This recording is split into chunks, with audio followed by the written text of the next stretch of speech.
Antes de que la historia empiece, suscríbete ahora y activa las notificaciones, porque lo que estás por oír reúne documentos, lugares reales y técnicas fotográficas que han sobrevivido al tiempo y que quizá no deberían volver a la luz. El archivo huele a polvo viejo, gelatina seca y algo metálico que recuerda al baño de nitrato de plata, ese brillo dulce pero áspero que solo aparece cuando una placa ha conocido demasiadas manos y un cuarto oscuro sin ventilación. Escuchamos el rumor del ventilador del escáner plano, la trémula vibración de la mesa y, por debajo, un eco imposible, como la campanilla lejana de un tranvía que ya no circula por estas calles de Guadalajara, aunque la imagen que dormita en el vidrio nació en 1902 y aún carga su electricidad nocturna. Desenvuelven la placa de vidrio con guantes de algodón, no por capricho, sino porque el colodión, cuando fue vertido hace más de un siglo, dejó al secar una piel tensa, sensible a la luz y a las huellas que podrían fisurarla, y la emulsión conserva todavía una memoria que no perdona torpezas.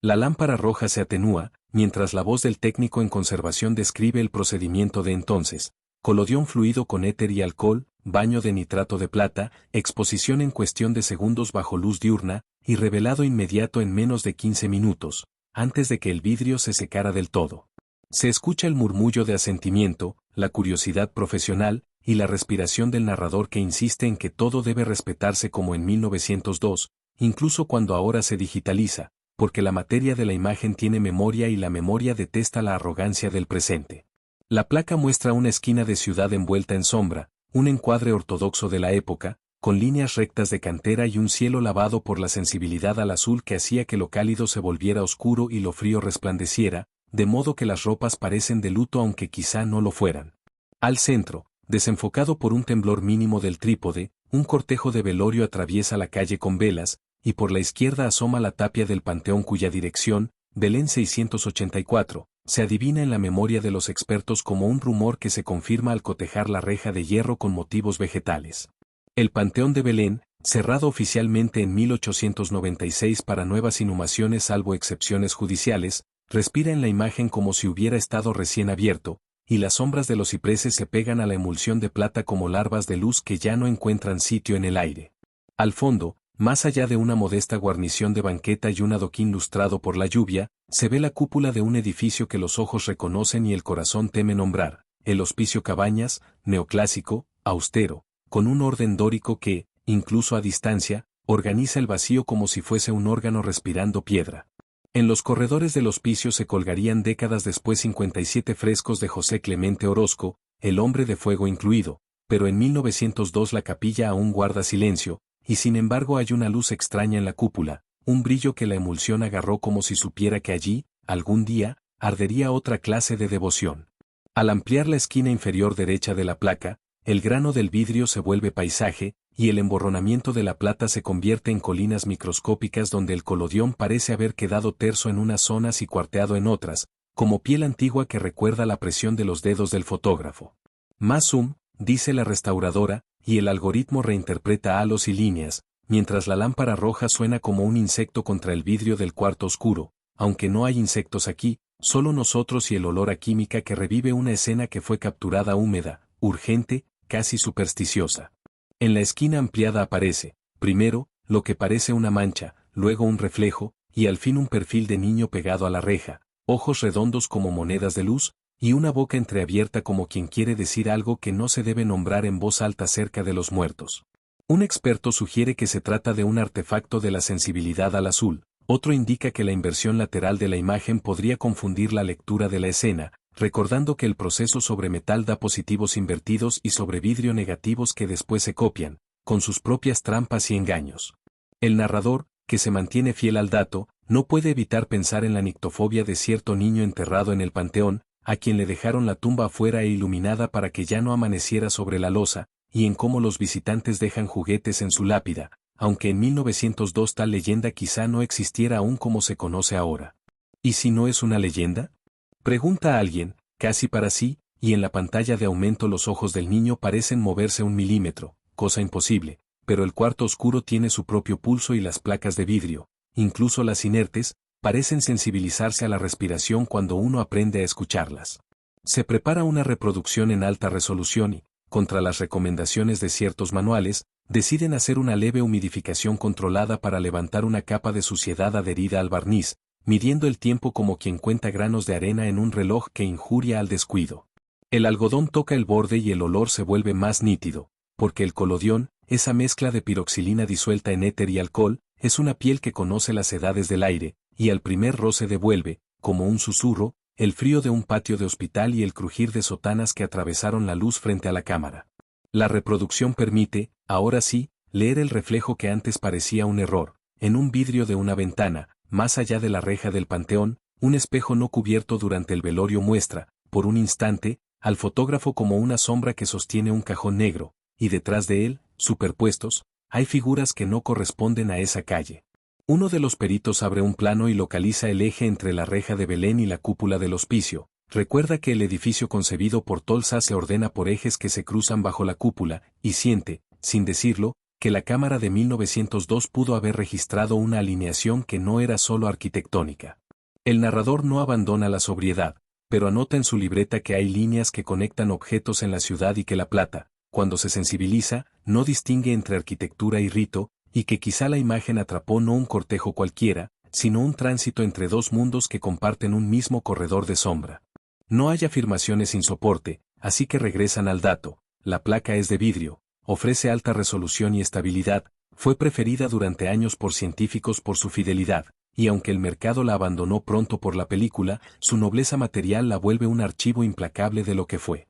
Aumentan el contraste, y en el borde del reflejo del espejo se ven letras invertidas que, al reacomodarse, dicen con una caligrafía de taller, Capilla Mayor, y debajo, una flecha hacia la cúpula, lo cual no tiene sentido en una ventana de calle a esa distancia, salvo que la imagen esté siendo contaminada por otra exposición. Se habla de interferencias, de doble exposición no intencional, de que el baño de nitrato de plata, si se contamina con alcohol y sales, pierde efectividad y provoca fallas impredecibles, pero lo que aparece en el reflejo no es una falla, es una invitación o una trampa con dirección propia. No es falla. Dice la restauradora, es el tipo de marca que dejan las placas cuando se cargan de memoria en el cuarto oscuro y alguien abre un instante la puerta, y la ciudad entra como una niebla y se queda para siempre en el vidrio. Deciden, esa noche, ir al Panteón de Belén, no por superstición, sino por metodología, porque el lugar hoy es museo de visitas guiadas diurnas y nocturnas, y hay anclas para la mente cuando se pisa un sitio con leyendas que mezclan verificación con temor. El panteón tiene su mausoleo central con pináculo revestido de cerámica de sayula y 4 plañideras en las esquinas, que vigilan con piedra el paso, y el aire, a esa hora, trae el olor de ciprés y tierra mojada y una vibración de pasos que escogen donde sí y donde no mirar. El guía habla de historias, de la pareja que juró unirse más allá, de un epitafio que responde al mediodía, de un árbol que, dicen, crece sobre la tumba de alguien que nunca debió haber caminado entre nosotros, y el narrador escucha, anota, no se burla, no cree, pero no aparta los ojos de las rejas donde La Plata vio primero. De regreso al archivo, la ciudad cruza por el hospicio, y la capilla se erige como una caja torácica de piedra que respiró pobreza, caridad y dolor, y hoy respira cultura y fuego en un mural que cambió el ojo de quienes subieron la mirada, aunque la noche alrededor no tenga ganas de pronunciar el nombre del artista. En la pantalla, la ampliación de la esquina muestra otro detalle. Junto a la cara del niño, hay una mano anormalmente alargada, no por monstruo, sino por el modo en que la emulsión, sensible a azules y ultravioletas, distorsiona las texturas cálidas y hace brillar lo que no debería brillar. Es un efecto, dice el técnico, como esos tomates que salen negros y esos manteles azules que se vuelven blancos, pero si acerco más, la mano roza el borde del vidrio, como si se hubiese impreso no en el mundo de enfrente, sino en este lado, en el nuestro. En el cuarto oscuro, el narrador se queda solo, con la lámpara roja como única compañía y el rumor de agua en una cubeta que no necesitaba estar ahí pero alguien dejó abierta, y piensa en cómo las placas de vidrio,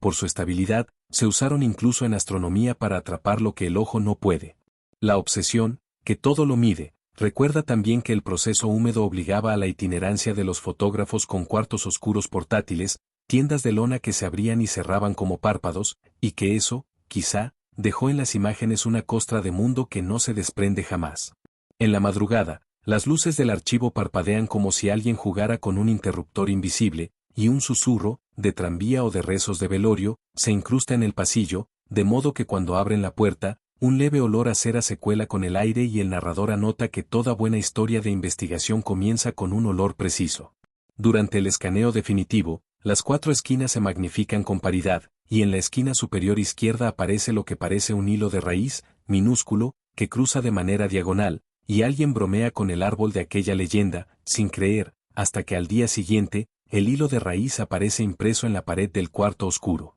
Condensación y polvo, dictamina alguien, pero el narrador mide la dirección de la raíz y la superpone con el eje entre la reja y la cúpula del hospicio, y la coincidencia no lleva a la razón, sino a una preocupación que no se despega. Vuelven al hospicio al día siguiente, a la luz limpia de una mañana que parece lavada por la misma sensibilidad al azul que transformó la placa, y en el patio escuchan la historia de cómo el lugar fue casa de la misericordia, albergue de huérfanos, y ahora museo, y el eco de pasos bajo las bóvedas devuelve nombres y silencios. La capilla mayor, con su planta de simetrías extrañas y su cúpula que antaño nadie había visto en Guadalajara, flota sobre columnas que anclan el espacio, y aunque los frescos no existen aún en 1902, la cúpula parece haber emitido entonces una luz que la emulsión supo guardar. No hay misterio, dice la restauradora, y el narrador asiente, porque el método exige control, pero el ojo, que mira demasiado, ve que en la piedra hay un brillo como el plateado de un baño de nitrato, y que la memoria del lugar,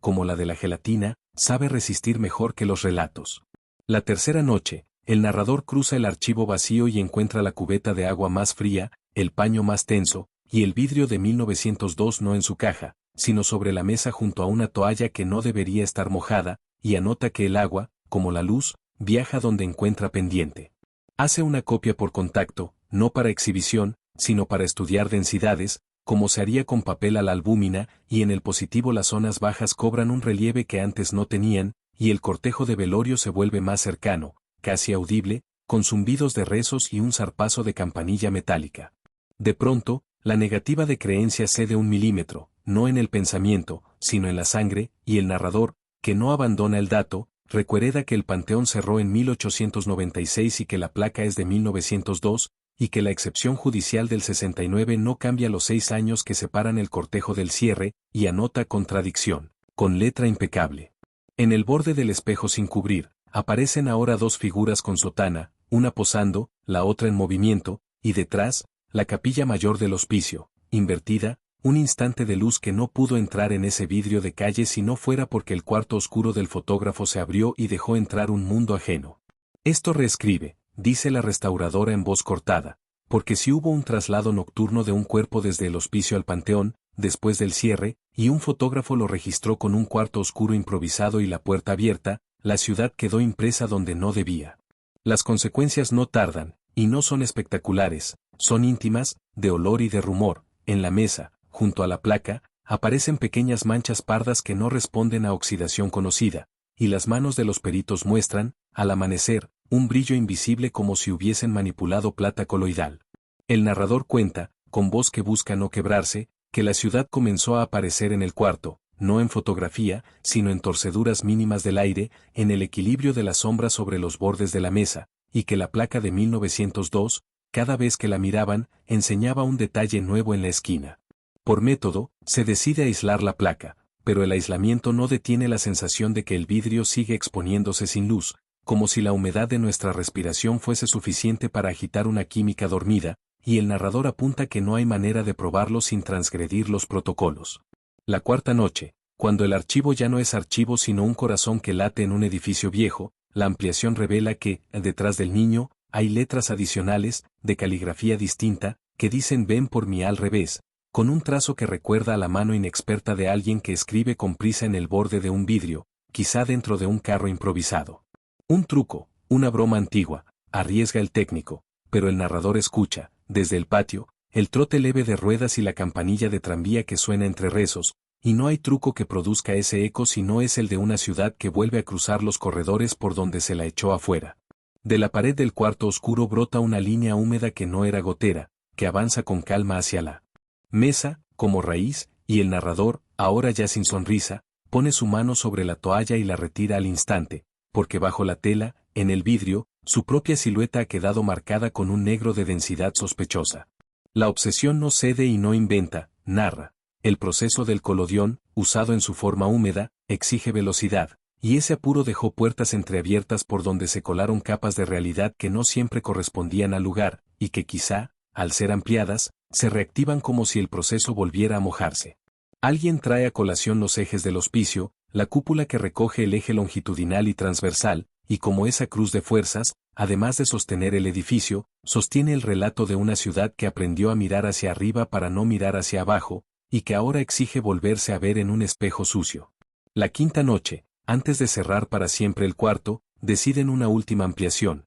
solo la esquina, solo la ventana, solo el reflejo, y al aumentar, lo que aparece no es el niño ni la mano, sino una procesión que cruza el interior de la capilla mayor, con velas encendidas y ojos que no miran al fotógrafo, sino a quien ahora los mira. El narrador anota que esto no puede ser, que la placa no pudo registrar dos espacios con nitidez simultánea, que no hay espejos que doblen esa cantidad de mundo, que la sensibilidad al azul no explica el fuego en las velas, y que quizá lo que vemos es lo que la ciudad quería esconder. Las velas dejan cera, aunque no deberían, y la encontraremos luego sobre el borde del marco, y en la sala, el ruido de paso se detiene cada vez que alguien nombra al hospicio, como si el edificio, por haber sido casa de la misericordia, retuviera todavía algo de todos los que no tuvieron a dónde volver. El narrador, confiable hasta lo indecible, repite datos, ancla el relato, placa de vidrio, emulsión sensible, alta resolución, reemplazada por película, cuartos oscuros, urgencia de 15 minutos, inversión lateral, sensibilidad al azul, pero dentro de la verdad se abre una grieta por donde sube una raíz que no es de un árbol sino de otra cosa. Se intenta fijar la copia con hiposulfito, aunque ya nadie usa ese lenguaje aquí, y al lavar, el agua trae consigo un olor a hospital antiguo y a roble mojado, y el narrador recuerda que bajo el panteón hubo huertas de hospital, que la geografía de la caridad es también la de la muerte. Cuando al fin se decide devolver la placa a su caja, la luz roja palpita una vez y se apaga, y en la oscuridad total, hay un instante donde el narrador sabe que no está solo, que el cuarto respira con otra respiración, y que, cuando la luz vuelve, en el vidrio hay ahora una tercera escritura en el borde, más pequeña, más apretada. Ya fuiste visto, dice, invertido, y nadie firma, salvo el temblor de un trazo que parece moverse, y que deja caer una gota en el piso, o en el ojo, o en la lengua, que sabe a plata. Desde esa noche, en el hospicio, algunos dicen que al entrar en la capilla mayor, una sombra se queda mirando la cúpula como si buscara al hombre en llamas que no existía aún,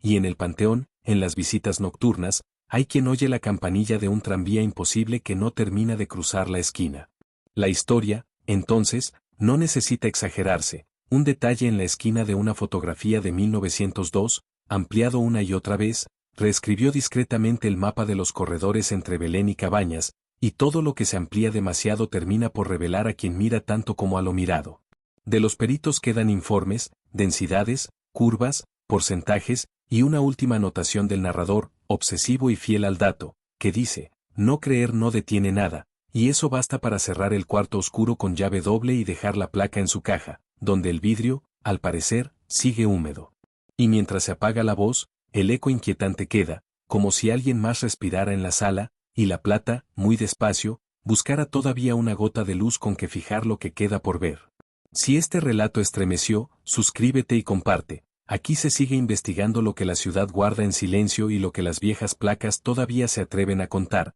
siempre con respeto por los lugares que resisten y por la memoria que exige ser mirada de nuevo.